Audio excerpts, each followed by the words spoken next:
सीमाच्या kitchen घरामध्ये सर्वांचं स्वागत आहे। आपण आता पायनॅपल शिरा बनवूया। चला, सर्वात प्रथम आपण आता गॅस चालू करून एक कढई ठेवायची आहे। त्या कढईमध्ये आपण जेवढा रवा घेतला आहे त्याच्यापेक्षा डबल असं पाणी त्याच्यामध्ये आपण टाकणार आहोत। पाण्याला छान अशी उकळी येऊन द्यायची आहे। हे पायनॅपल आहे, छान असे आपण कापून घेतला आहे। आपण आता त्या पाण्यामध्ये आपण हे पायनॅपल छान असं शिजून द्यायचं आहे 5 ते 6 मिनिटं। आता आपण त्याच्यामध्ये थोडेसे केसर टाकणार आहोत। आपण पायनॅपल शिऱ्यामध्ये आपण जे पाणी उकळायला ठेवलं आहे त्याच्यामध्ये आपण केसर टाकले आहे। हे आपण 6 ते 7 मिनिटं छान असं उकळून द्यायचं आहे। तोपर्यंत आपण दुसऱ्या कढईमध्ये गॅस फास्ट करायचा आहे आणि कढई तापायला ठेवली आहे। आता आपण सर्वात प्रथम त्याच्यामध्ये तूप टाकणार आहोत। 1 वाटी तूप घेतला आहे। आपण लगेच सर्व टाकायचं नाहीये।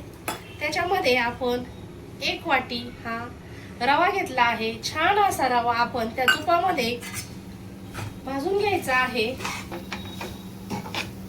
2 ते 3 मिनिटं मंद आचेवर आपण रवा असा छान भाजून घ्यायचा आहे। छान असा रवा आपला तुपामध्ये भाजला आहे।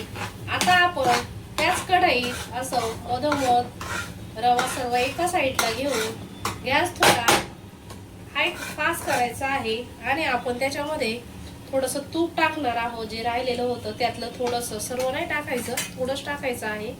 आणि आपण त्याच्यामध्ये आता जे 7 ते 8 बदाम घेतले आहेत, 9 ते 10 काजू घेतले आहेत, थोडे मनुके घेतले आहे। हे सर्व ड्रायफ्रूट आपण त्याच्यामध्ये छान असे तुपामध्ये परतून घ्यायचे आहेत अर्धा मिनिट।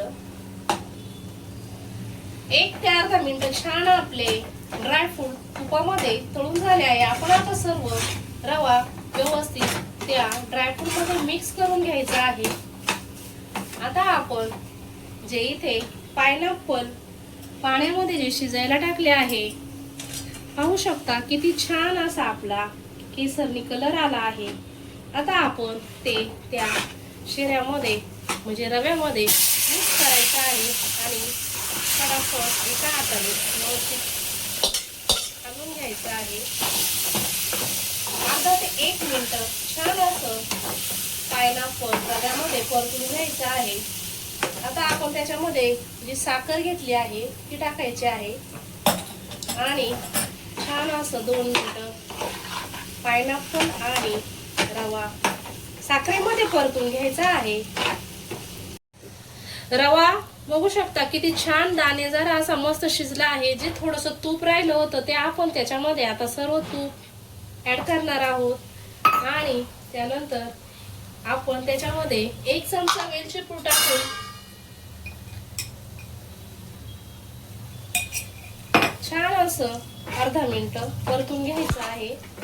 वेलची पूड सर्व त्या रव्यामध्ये मिक्स करायची आहे आणि गॅस बंद करायचा आहे। आपला आता पायनॅपल शिरा तयार आहे।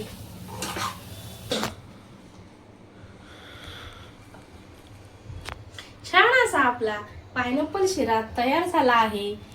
तुम्ही एकदा घरी ट्राय करून बघा। व्हिडिओ आवडला असेल तर व्हिडिओला लाईक करा, शेअर करा, सबस्क्राईब केलं नसेल तर सबस्क्राईब करा। धन्यवाद।